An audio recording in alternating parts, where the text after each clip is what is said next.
Good morning बच्चों। मैं BL Agarwal आज आपको इस लेक्चर में फिनेंशियल अकाउंटिंग का एक चैप्टर सेल और रिटर्न और सेल ऑन अप्रूवल बेसिस को डिस्कस करके समझाने का कोशिश करूंगा। उम्मीद करूंगा आपको ज़रूर से ज़रूर समझ में आएगा। ठीक है, ये रख दिया आपके सामने chapter sale of goods on approval और रिटर्न बेसिस। सबसे पहले इसके बारे में आपको जानना होगा।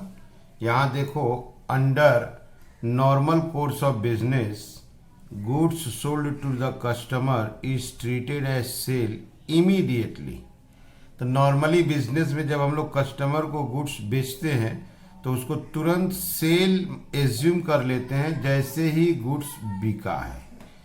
ठीक है, with corresponding revenue from such sale being recognised in the profit and loss account. तो नॉर्मल बिजनेस में जैसे ही गुड्स कस्टमर को हम लोग सेल करते हैं उसको सेल के नाम से एंट्री कर देते हैं और उसका रेवेन्यू को प्रॉफिट एंड लॉस में रिकॉर्ड कर देते हैं, रिकॉग्नाइज कर देते हैं।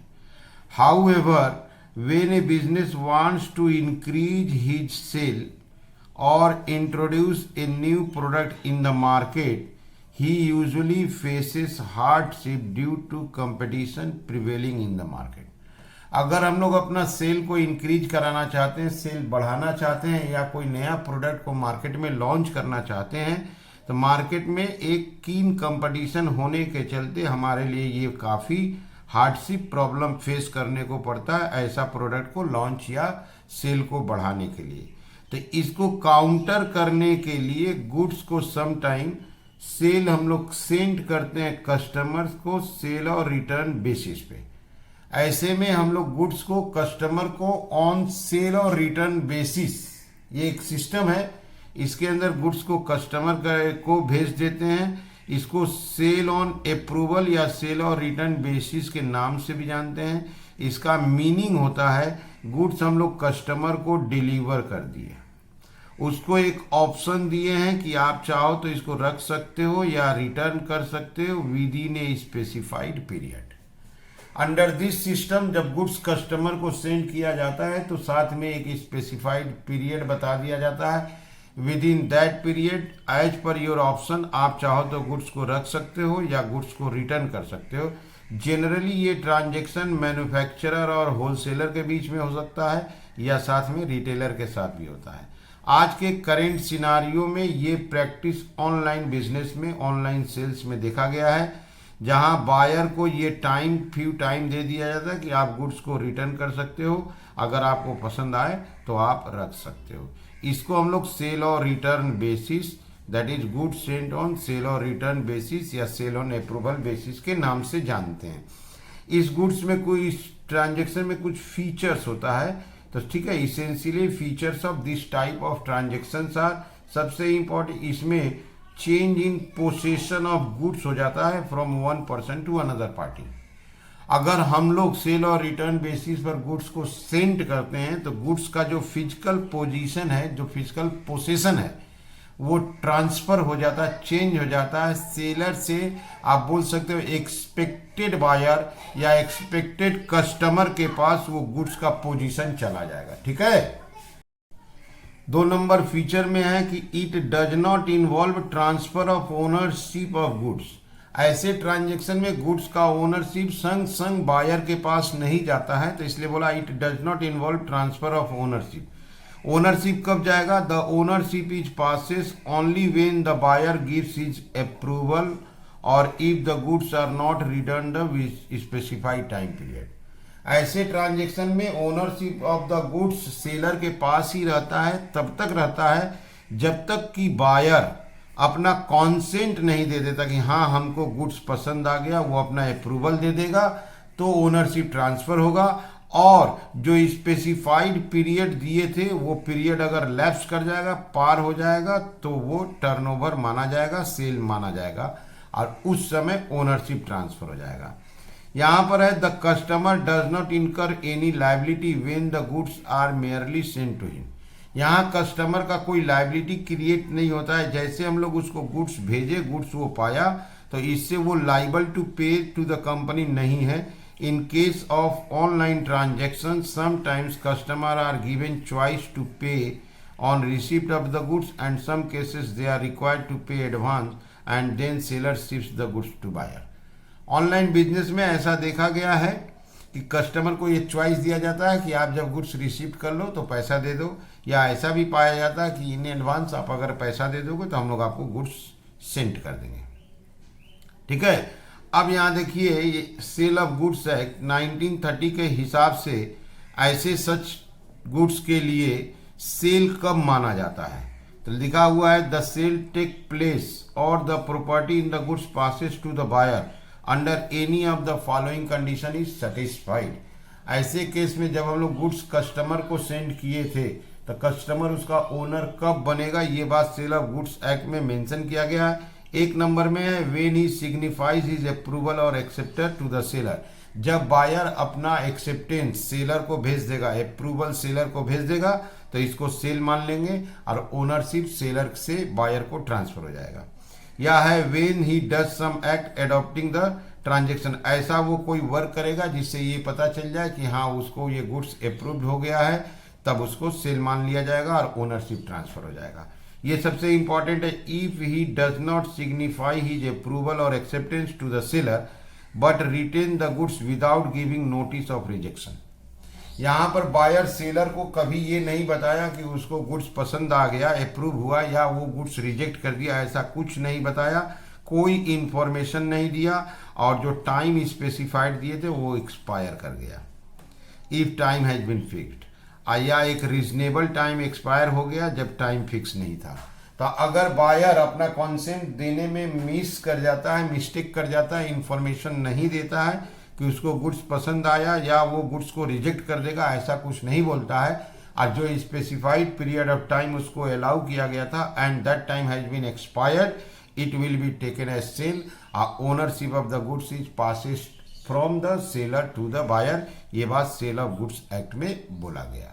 ओके, अब हम लोग आ जाते हैं अकाउंटिंग रिकॉर्ड्स, अकाउंटिंग मेथड्स की तरफ। Accounting entries depend on the fact whether the business send goods और सेल और रिटर्न बेसिस ट्रांजेक्शन जो है अगर कैजुअली होता है, कैजुअली माने बहुत ही कम होता है, फ्रिक्वेंटली होता है, थोड़ा बहुत बेसी होता है, और न्यूमेरियसली बहुत ज़्यादा होता है, तो इन सभी फैक्टरों पर सेल और रिटर्न बेसिस सिस्टम का अकाउंटिंग डिपेंड करता है। चलिए हम लोग फर्स्ट मेथड की तरफ चलते हैं। ओके, ये रख दिया आपके सामने method 1, when the business send goods casually on sale और रिटर्न बेसिस, जब बिजनेस कैजुअली इक्का दुक्का कस्टमर को सेल और रिटर्न बेसिस पर गुड्स भेजता हो, या where the number of transactions are very few, जब ट्रांजेक्शन का नंबर काफ़ी कम हो, तब हम लोग कौन सा तरीका फॉलो करेंगे, चलिए उसको डिस्कस करते हैं। तो देखिए यहाँ लिखे under this system goods sent on sale और रिटर्न बेसिस और sale on approval basis is treated as ordinary credit sale and pass through sales debit. ऐसे सिस्टम में जब गुड्स कस्टमर को सेंड किया जाता है तो इसको हम लोग ऑर्डिनरी क्रेडिट सेल एज्यूम कर लेते हैं, एक्चुअल सेल की तरह एज्यूम करके इसको सेल डे बुक में रिकॉर्ड कर देते हैं। ठीक है, if goods are returned or rejected then a reverse entry is passed to cancel the sale। अगर बाद के दिनों में गुड्स वापस आ जाता है, रिजेक्टेड हो जाता है, तो जो सेल का एंट्री किए थे उसको रिवर्स कर देंगे। तो सेल का एंट्री करते हैं डेटर टू सेल और उसको रिवर्स कर देंगे सेल्स टू डेटर, जिससे ओरिजिनल सेल का एंट्री कैंसिल हो जाएगा। ओके, अगर गुड्स एक्सेप्टेड हो जाए, but if it is accepted और approved, no extra entry is required to be passed because the entry for sale already passed at the time of sending the goods। अगर वो goods accepted हो जाए, approved हो जाए, तो कोई extra entry करने का जरूरत नहीं पड़ेगा, क्योंकि सेंडिंग ऑफ गुड्स के समय हम लोग एक्चुअल सेल का एंट्री कर चुके थे। ओके, तो गुड्स सेंड किए तो सेल का एंट्री कर दिए, रिटर्न आया तो रिवर्स एंट्री कर दिए, लेकिन अगर एक्चुअली गुड्स सोल्ड हो गया तो कोई एंट्री करने का जरूरत नहीं पड़ेगा। At the year in, goods are still lying with customer and the specified time limit has not been expired। साल के लास्ट में अगर कुछ गुड्स कस्टमर के पास पड़ा हुआ है जिसके ऊपर कोई एक्सेप्टेंस, कोई अप्रूवल रिसीव नहीं हुआ है और जो स्पेसिफाइड टाइम लिमिट दिए थे वो अगर एक्सपायर नहीं किया है, तो हम लोग को सबसे पहले सेल को कैंसिल करना होगा।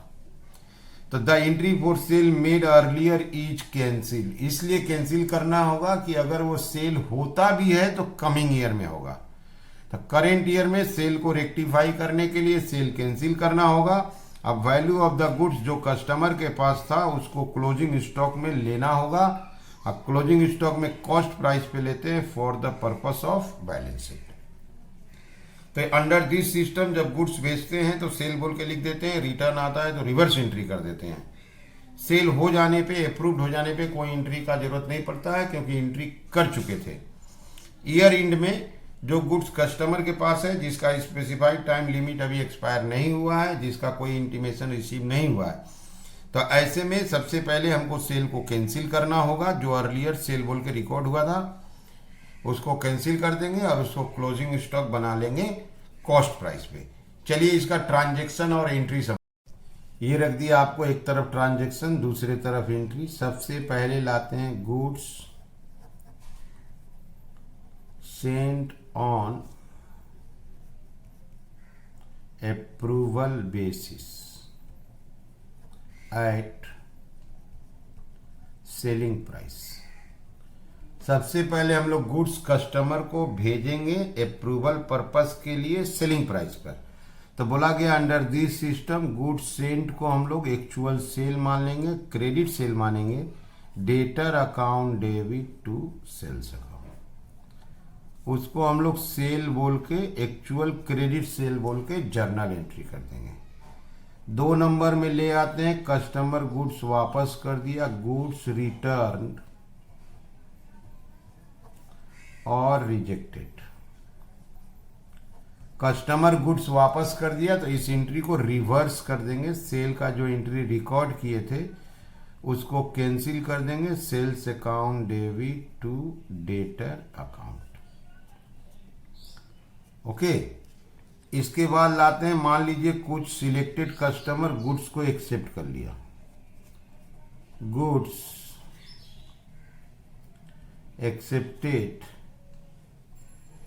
अप्रूव्ड या सोल्ड। इसमें सिचुएशन बना देते हैं एट सेलिंग प्राइस। तो कुछ कस्टमर अगर गुड्स को एक्सेप्ट कर लेता है, गुड्स हमारा सोल्ड हो जाता है, प्राइस सेम रहता है सेलिंग प्राइस, तो बोलते हैं हम लोग no entry required because the entry was already recorded। तो बोला गया कोई एंट्री करने का जरूरत नहीं पड़ेगा क्योंकि जब भेजे थे तो ऑलरेडी सेल का एंट्री हम लोग कर चुके थे। तो अगर गुड्स अप्रूव्ड हो जाता है, सेल हो जाता है, तो हमको कोई एंट्री करने का जरूरत नहीं है। इसमें लाते हैं एट एबव सेलिंग प्राइस। जो गुड्स हम भेजे थे ड्यू टू सम रीजंस वो एक्सेप्टेड हुआ है, उसका प्राइस बढ़ा के, जैसे सपोज हम 1000 रुपया में सेंड किए थे और वो सेल हो गया अल्टीमेटली से 1200 रुपया में बिक गया, एग्रीड प्राइस 200 रुपया ज्यादा हो गया, तो हमको सेल को एडजस्ट करना होगा, सेल को बढ़ाना होगा, एबव लिखें। सेल को अगर बढ़ाना है तो debtor account debit to sales account. Sale को बढ़ाना है, इसका अमाउंट होगा agreed price minus selling price. अगर हम लोग 1000 में दिए थे, अब 1200 में बिक्री होता है, तो हमको 200 रुपया से सेल को बढ़ाना है, तो debtor account debit to sales, sales को बढ़ा दिए, लेकिन ऐसा ज्यादा देखने को मिलेगा बिलो सेलिंग प्राइस। 1000 रुपया में दिए थे, कस्टमर एक्सेप्ट कर रहा है 900 में, अगर 900 में एक्सेप्ट कर रहा है तो हमको 100 रुपया से सेल्स को कम करना है। तो सेल को अगर कम करना है तो sales account debit to debtor account. इसका अमाउंट होगा selling price minus agreed price. 1000 में सेल किए थे, 900 में एक्सेप्ट किया, तो एंट्री 100 रुपया से होगा। तो अगर गुड्स अप्रूव्ड होता है, वैल्यू में कोई चेंज नहीं है, तो एंट्री करना नहीं है क्योंकि एंट्री कर चुके हैं। अगर बेसी दाम में अप्रूव्ड हो तो सेल को बढ़ाना है, तो डेटर टू सेल। कम दाम में अप्रूव्ड हो तो सेल को कम करना है, सेल्स टू डेटर। तो देखिए 3 ट्रांजेक्शन, पहले गुड्स सेंड करेंगे, सेल मान के रिकॉर्ड कर देंगे। ओके, रिटर्न आएगा, उल्टा एंट्री कर देंगे, सेल हो जाएगा। एंट्री का जरूरत नहीं है, लेकिन सेल को अगर एडजस्ट करना है तो एंट्री लगेगा। अब आते हैं नंबर 4, एट ईयर एंड। साल के लास्ट में हमको कैंसिल करना होगा, कैंसिलेशन ऑफ सेल। जो स्टॉक कस्टमर के पास पड़ा हुआ है, जिसका टाइम एक्सपायर नहीं हुआ है और अभी कॉन्सेंट नहीं आया है, ऐसे स्टॉक का हमको सेल्स कैंसिल करना होगा। तो एंट्री होगा सेल्स अकाउंट डेबिट टू, यहां देखिए डेटर सस्पेंस लिखेंगे, sales account debit to debtor suspense. ये एंट्री एट सेलिंग प्राइस करेंगे। सेल को कैंसिल करना है, ध्यान से देखिएगा, आप सेल्स टू डेटर नहीं लिख रहे हैं, सेल कैंसिल कर रहे हैं, बट डेटर को कैंसिल नहीं कर रहे, डेटर को सस्पेंस में ट्रांसफर कर दे रहे हैं। तो सेल्स टू डेटर सस्पेंस। आप फिर उसको क्लोजिंग स्टॉक बनाएंगे। क्लोजिंग स्टॉक जो बनाएंगे एट कॉस्ट प्राइस होगा, उसका कॉस्ट प्राइस कैलकुलेट कर लेना होगा, उसको क्लोजिंग स्टॉक बनाना है कॉस्ट प्राइस पे। एंट्री होगा stock with customer account debit to trading account. ठीक है, स्टॉक विथ कस्टमर इसलिए लिखे कि ये क्लोजिंग स्टॉक ही है लेकिन कस्टमर के पास है, तो इसलिए stock with customer account debit to trading account. तो एडजस्टमेंट एंट्री का बात हो तो सेल कैंसिल करना, क्लोजिंग स्टॉक बनाना, ये एडजस्टमेंट एंट्री में आता है। अब प्लस सेलिंग प्राइस को एडजस्ट करना, बढ़ाना या घटाना, ये भी एडजस्टमेंट एंट्री है। ओके, अब आते हैं नेक्स्ट ईयर।